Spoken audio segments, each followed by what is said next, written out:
January 6th, 1896. I went to see that sick man today. He was a pitiful-looking devil. They had him with about 6 blankets and he still was nearly freezing. I can do nothing for him. Sunday the 12th. I went to see him today. He looks worse than ever. I gave him a dose of castor oil. He says his heart is freezing. He's always saying that he's going to be a cannibal. He wants them to kill him all the time before he gets worse. January the 20th. Francois Auger came here and asked me if I would read some prayers to the sick man. I went with him. I found a great change come over him. He looked very crazy, and I asked him if he knew me, and he said yes. I read a few prayers out of the prayer book. He seemed to be getting worse all the time. He does not look like a human being. He seems to be terribly swollen in the body and face. I do not know how this will end. The sight of him is enough to frighten any person. The poor Indian slept very little here for the last 19 days. Since he arrived, they've been watching him all the time. January 21st. Francois came for me last night and I went with him. I told him we ought to take some ropes with us and tie him if we could. The man seemed to be getting worse. The sound of him was terrible. He was calling like a bull. We tied him with ropes and I left to come and get more rope, but I could not find any that was of use. I went back again about 3 in the morning. When I got back, the lines were breaking that was on his arms. The Indians asked me what we should do. They said that when he got up, he would kill us all. I told them if they was to do anything, to do it, as I had no more lines to tie him with. The Diary of Francis Walk Beaton, Orkney HBC, clerk situated at the Trout Lake Outpost in the winter of 1896. And it didn't get better for the poor man. In 2005, this account was given orally by Bernard Cardinal. Quote, and he stood up. After his head was cut off, he stood up. And that old man says, just blood. Just flying all over, he says. Finally, he fell down. And before he died, he says, in 2 days' time, if a priest doesn't come, I'll come back. From the oral history told by Bernard Cardinal of Trout Lake, April 2005. End quote. After the man was murdered with an axe, he was buried beneath a large woodpile to prevent him from resurrecting and visiting death upon the settlement. The man's Native American name was Na Pin Nin, and according to a newspaper article written in 1896, the man and his family, which consisted of his wife and children, set out to visit his father's place in late January. According to his wife, Na Pin Nin was in good health, but on his second night out, he began acting strangely. He told his wife that strange animals were about to attack him. However, despite his worrying state, the family managed to make it safely to his father's place, and they were there about 20 days.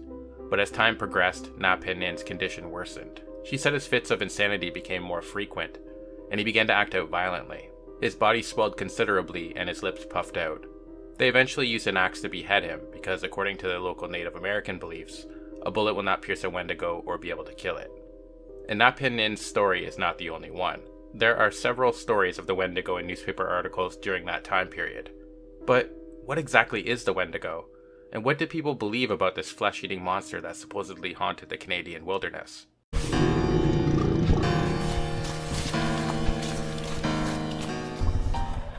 The Wendigo was known by many names, including the Wedigo, Windigo, Witica, and Weedigo. There are many variations on what the Wendigo looked like and what its powers supposedly were, but the Algonquin people believed that they were emaciated giants. The more flesh, particularly human flesh, they consumed, the larger they became, and as they grew, their hunger increased. It's said that they often ate their own lips in an attempt to stave off their hunger. Their eyes are described as owl-like, or sunken into the skull, but burning with malevolent hunger. Their heart was thought to be made of ice, and their hands were often adorned with claws. They had matted hair, sharp teeth, and their breath and body odor were foul. Some people didn't believe the Wendigo had any supernatural powers, but others believed they were unusually fast, strong, and had a keen sense of smell, sight, and hearing. Sometimes they were credited with the power of being able to walk across deep snow or water without sinking, or with being able to move like the wind. As with their appearance and powers, how to successfully kill a Wendigo was also up for interpretation. Some people believed they could be killed with conventional weapons, while others believed you had to melt the heart, cut off its head, or burn the body. The first story I told in this video was a good example of how people believed that the Wendigo had to be beheaded with an axe, and couldn't be harmed or killed with bullets. Here's an example of a short story told by someone who doesn't believe that. Quote, a Canadian voyager of the name of Le Rich was once busy fishing near his hut. He had set one net and was making another on the beach. All at once, when he looked up, he saw, to his terror, a strange woman, an old witch, une femme Wendigo, standing in the water near his net. She was taking out the fish he had just caught and eating them raw. Le Rich, to his horror, took up his gun and killed her on the spot. Then his squaws ran out of the adjoining wigwam and shouted, Rish, Rish, cut her up at once, or else she'll come to life again, and we shall all fare ill. End quote. Another way people often fought back against the Wendigo, particularly people they thought were in mid-transformation, was to make them drink heated or boiling liquid animal fat, such as bear grease or beaver fat. If the person brought up ice chunks, they were thought to be cured. Sometimes the Wendigo could be beaten by the consumption of alcohol, by medicine power, or by sitting close to a roaring fire, all of which were thought to be capable of melting the icy heart of the Wendigo. While this isn't an exhaustive list of powers and appearances, we will go over a few more later in the video, because I suspect they were heavily influenced by European mythology.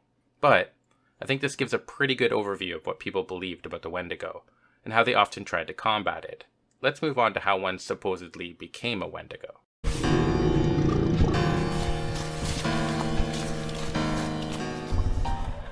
The most common way for someone to become a Wendigo was to consume human flesh. Canada is known for its long, dark, bitterly cold winters, and starvation cannibalism wasn't unheard of. There was also a little ice age between the 14th and 19th century, and the added mouths to feed and overhunting of game for pelts due to the influx of European invaders set on colonizing what would later be known as Canada was also a factor. However, cannibalism wasn't the only way that one could be taken over by the Wendigo. Some people believe that the Wendigo spirit could invade your dreams and take over your waking self. For example, you could be tricked into committing cannibalism in your dream, which would lead to your becoming a Wendigo.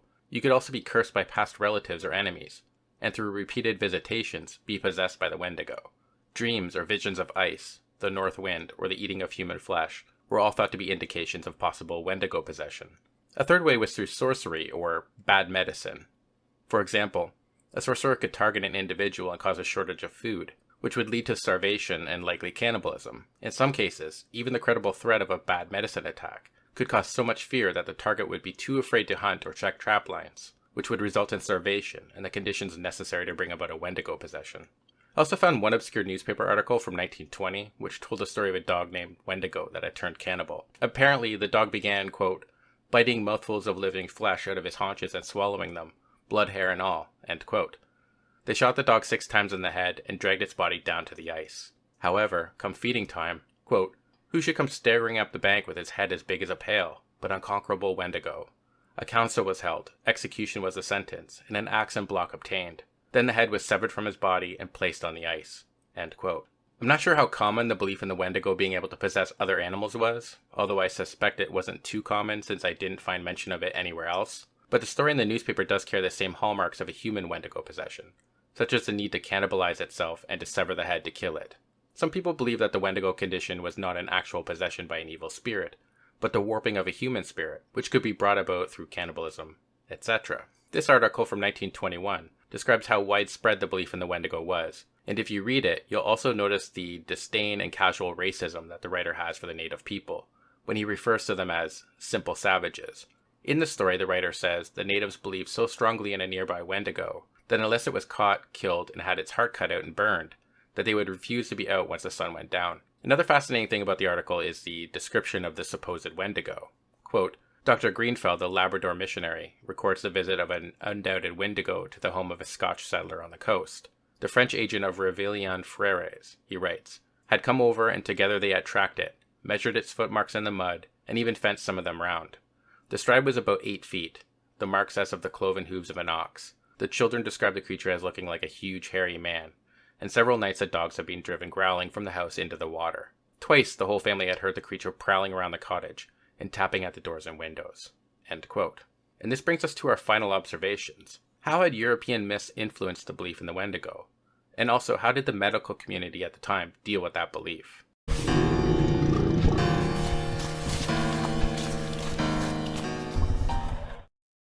Early psychiatrists coined the term Wendigo psychosis, and one of the prime symptoms was the craving for human flesh. According to the Canadian Encyclopedia, quote, "In the early 20th century, the term Wendigo found its way into the Western medical vocabulary. It was used by early psychiatrists to refer to a mental condition in which patients felt possessed by cannibalistic desires. Oblate missionary J.E. Sandin was the first to use the term in the 1920s while working in a Cree community in the Western James Bay area.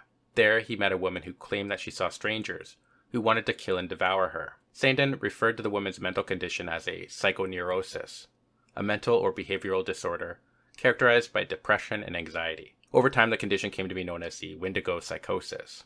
However, whether this is a real affliction is still a highly disputed discussion among the medical community." End quote. While the encyclopedia says there's a discussion among the medical community, I haven't been able to find any serious discussion other than to point out that it was once thought a mental illness. I don't think any practicing psychiatrist would diagnose someone with Wendigo psychosis. However, it might be considered by some to be a cultural-bound diagnosis or syndrome, although I couldn't find any specific reference to it in any papers I read that referenced the DSM-5 manual. The closest I could find was from this paper, which I found through the American Psychiatric Association.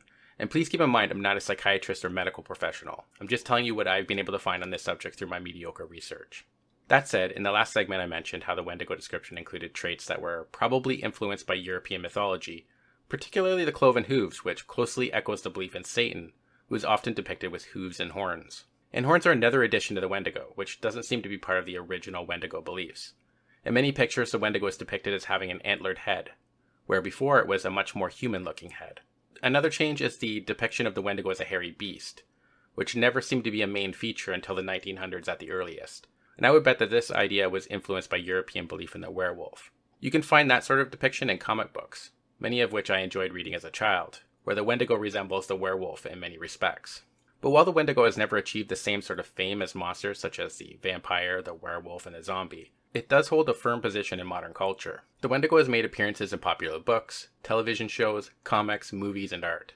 A few examples include the TV series Supernatural, Stephen King's popular book Pet Sematary, the aforementioned comic books, and the artwork of Norval Morrisseau. It's likely the original myth was a warning against giving into your urges while starving.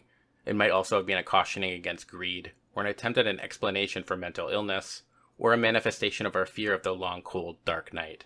Today, it's sometimes used as a metaphor for the many injustices the Native American community has had to endure. For example, the movie A Wendigo Tale is about the damage the residential school system and forced assimilation into Euro-Canadian society has done to generations of Native Canadians. While literal belief in the Wendigo seems to have largely died out, the ideas associated with that belief still affect the way we see the world today. There's little doubt that belief in the Wendigo matters.